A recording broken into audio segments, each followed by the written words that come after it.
Na Califórnia, existe uma lâmpada que brilha intensamente desde o ano de 1981. Originalmente uma lâmpada de 30 watts, ela agora emite um brilho aconchegante semelhante ao de uma luz noturna de 4 watts. Ela foi criada por um inventor francês, Adolphe Chaillet, que produziu a lâmpada comum de filamento de carbono soprada à mão. A jornada da lâmpada tomou um rumo interessante quando o proprietário da empresa a doou para o corpo de bombeiros local. Desde então, ela quase nunca foi desligada, ganhando o merecido título de lâmpada mais duradoura do mundo. Agora vamos esclarecer a vida útil das versões modernas. A vida útil depende da marca, da tecnologia e do tipo. Atualmente, uma lâmpada de nova geração pode durar mais de 20.000 horas. Avançamos em tecnologia e nos desenvolvemos muito mais, mas uma lâmpada de 2 séculos atrás era mais durável do que as mais recentes. Isso é um pouco estranho. E se você percebeu, essa contradição não se limita às lâmpadas. É como se tudo que compramos hoje em dia tendesse a se deteriorar muito mais rapidamente do que antes. Bem, isso se deve a algo chamado obsolescência programada. É quando as empresas projetam produtos para que se desgastem rapidamente ou se tornem inúteis em um curto espaço de tempo. A ideia sorrateira por trás disso é fazer com que você compre coisas novas ou atualizações. Na verdade, alguns países proibiram essa prática porque, não é legal. Tudo começou com a indústria automobilística dos Estados Unidos em 1924. Um sujeito chamado Alfred P. Sloan Jr., que trabalhava na General Motors, sugeriu o lançamento de novos modelos de carros todos os anos para manter as vendas em alta. A obsolescência programada funciona melhor quando uma empresa tem um pouco de monopólio ou, pelo menos, poucos concorrentes. Antes de implementar essa tática, a empresa precisa ter certeza de que você voltará a procurá-la para fazer uma substituição, porque é fiel à marca. Eles sabem quanto tempo o produto foi projetado para durar, mas você não sabe. É interessante notar que os produtos tendem a durar mais quando há mais concorrência no mercado. Por exemplo, quando os carros japoneses com vida útil mais longa chegaram ao mercado americano nas décadas de 1960 e 1970, as montadoras americanas tiveram de acelerar o ritmo e fabricar carros mais duráveis para acompanhar o ritmo. Então, o que há de bom e de ruim na obsolescência programada? Bem, do ponto de vista dos fabricantes, é ótimo. Ela os ajuda a ganhar dinheiro e mantém a economia funcionando, porque as pessoas continuam comprando coisas novas. Ela também leva as empresas a investir em pesquisa e desenvolvimento, o que pode conduzir a inovações interessantes. Mas o lado negativo é que há muito desperdício envolvido. Estamos falando de toneladas. Além disso, estamos usando recursos preciosos. Há diferentes tipos de obsolescência. A obsolescência programada sistêmica ocorre quando seu computador ou outros dispositivos não conseguem lidar com as atualizações mais recentes ou se conectar a novos acessórios porque a tecnologia mudou. Se for percebida, então a perspectiva em torno do item muda. Por exemplo, os designers de smartphones ou de moda mudam o estilo de seus produtos para fazer com que os mais antigos pareçam menos legais. Se for algo datado, então sim, há uma data secreta de extermínio. Alguns produtos simplesmente param de funcionar ou são desligados após determinada data, obrigando você a comprar um novo. Há ainda a obsolescência programada legal, que é quando uma lei é aprovada e torna ilegal o uso de determinados produtos. Alguns produtos são projetados com a frase "não são permitidos reparos" em mente. Você já tentou consertar um aparelho eletrônico quebrado? Bem, algumas empresas tornam isso impossível ao desenvolver seus produtos de forma que não seja possível abri-los ou substituir peças. Outra estratégia de produção é a Made to Break.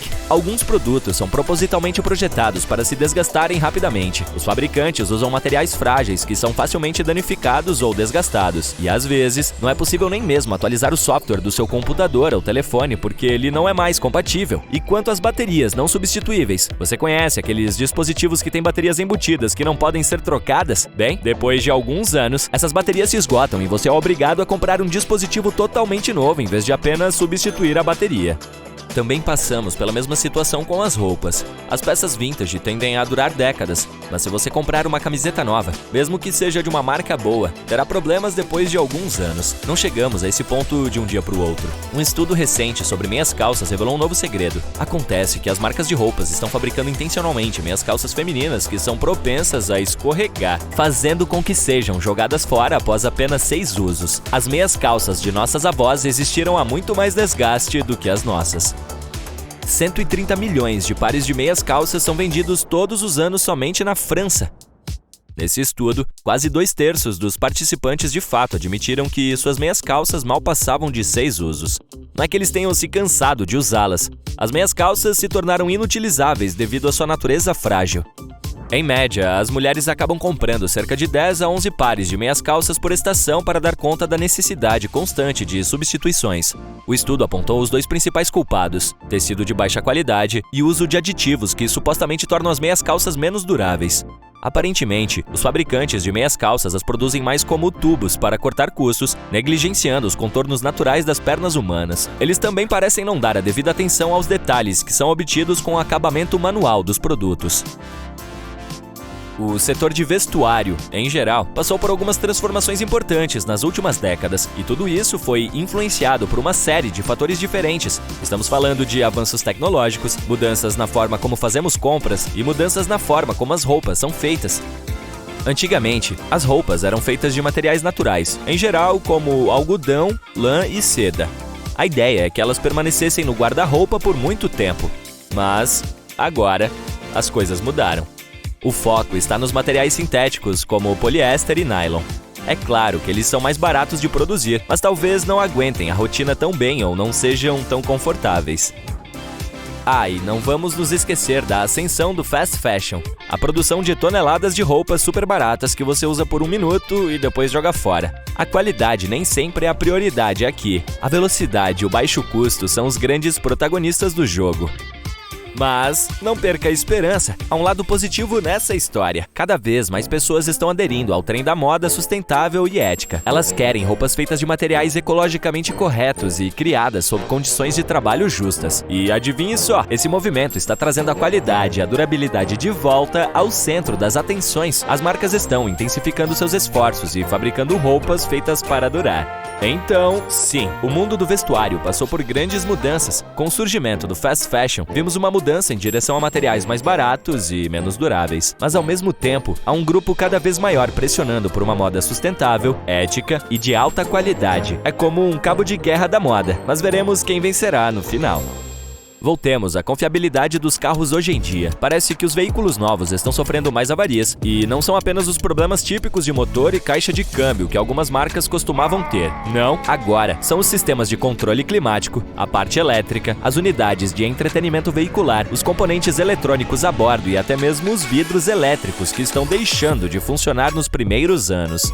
Esse problema tecnológico não é, obviamente, específico dos automóveis. A Apple admitiu ter deliberadamente diminuído a velocidade dos iPhones. Há também as geladeiras. Elas têm um problema com o compressor, que dura apenas cerca de 1/3 a 1/4 de sua vida útil anterior. As geladeiras também trazem sinais de alerta relacionados às suas portas. Em vez de serem parafusadas com firmeza, elas são como que coladas no lugar. Todo aquele movimento de puxar a porta no meio da noite, quando você não consegue dormir, pode causar problemas. Com o tempo, as portas perdem o atrito e começam a balançar. De modo geral, tudo isso tem um lado positivo. Agora existem produtos que são feitos para durar menos e ajudar o meio ambiente. Por exemplo, sacos de algas em vez de sacos plásticos. Gosta de uma xícara de chá? Então, os saquinhos de chá dissolvíveis estão aí para te ajudar. As bolhas de água comestíveis e as colheres comestíveis são invenções, então nem se fala. Diversas marcas vendem detergente e shampoo sólidos e tabletes de pasta de dente.